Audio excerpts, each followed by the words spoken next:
Մանեթ Հանդիլյանը մարտի 1-ից հացադուլի մեջ է, խնդրելով Արցախի նախկին պետնախարար Ռուբեն Վարդանյանին դադարեցնել հացադուլը Բաքվի բանտում։ Ռուբեն Վարդանյանը փետրվարի 18-ից է սկսել հացադուլը բանտում։ Նա Բաքվի մեկուսարանից աուդիոուղերձ է փոխանցել, կոչ անելով երբեք չհուսալքվել եւ չտրվել անտարբերությանը։ Զարմացել եմ տարբեր մարդկանց, ուզեցել է, որ մարդիկ անտարբեր չլինեն իրենց երկրի ճակատագրի, պետության, ինչպես նաև հայրենիների համար, ովքեր գտնվում են այսօր Բաքվի բանտերում։ Նա փորձել է բոլորիս ասել, որ պայքարեք, չվախենաք, հայ ժողովրդի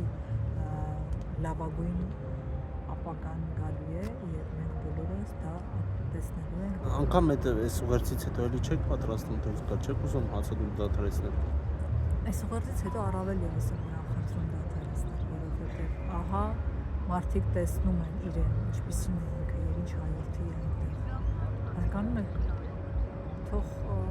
այսպես պաթոս չի, բայց իմ կյանքը ավելի քիչ արժեք ունի ժողովրդի համար, քան Ռուբեն Վարդանյանը։ Եկեք խնդրենք,